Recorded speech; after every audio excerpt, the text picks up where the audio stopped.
Good day everyone, welcome to my channel. So in this video I will discuss on how to create a flowchart to find the average of the three given numbers using flowgorithm. Before we start, I would like to say thank you so much to all my viewers, silent viewers and supporters in my channel. Thank you for watching my videos. If you are new with my channel and then you like this video, please hit the like button. Don't forget to share and please support my channel guys by clicking the subscribe button. So let's begin. Flowchart is very important in beginning programmers or even professional developers and system analysts, business analysts, in order to show the pictorial way on how the system works or the application works. Every students who are taking up courses like computer science, information technology, information system are required to learn flowcharting. Normally, this topic is being taught in first year computer programming subjects in colleges and universities. Now here, I'm using flowgorithm. So to create a flowchart of finding the average of three numbers, I assign variable A as integer here, variable B, and C. And then I assign also an assignment statement called average. The four variables, has a data type of integer. In computer programming, when we say integer, it refers to a data type that can only accept positive and negative number, including 0, that is whole number. So the average variable here is called an assignment statement. Next in line, we are asking the user to give three numbers.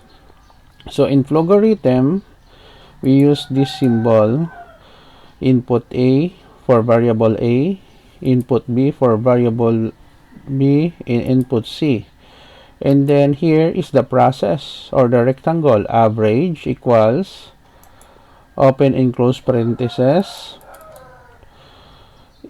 A plus B plus C, divide by /3, forward slash.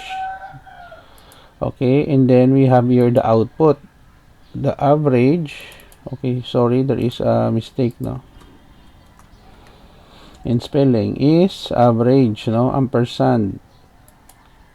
So we can clearly see, okay, that a data type in flowgorithm, it supports 1, 2, 3, 4 data type: string, integer, real, and boolean. Okay, and then we have here the end. Now let us run our flowchart to see the result. Click here the run button in flowgorithm, enter three numbers. It will ask you to enter a value type of integer for A. Let's say we have here 8. For B we have 16, and then C we have, let's say for example, 32. So the average is 18. Let us run again. Let's say we have 90 for A.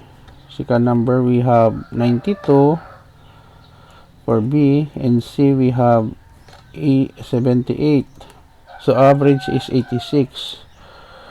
We can double check our work using a calculator in Microsoft Windows. It's a 90 plus 92 plus 78 equals 260, forward slash here to divide by 3. Okay, so we have here 86. We don't run off now because we are using integer here. So that's it guys, so this is the end of our tutorial video on how to create a flowchart using to find the average of three numbers using flowgorithm. Thank you so much guys for watching. I hope that you have learned something new in this tutorial video. Don't forget to like, share, and please support my channel guys by clicking the subscribe button. See you in the next video tutorial guys. This is your friend Jake saying bye bye for now.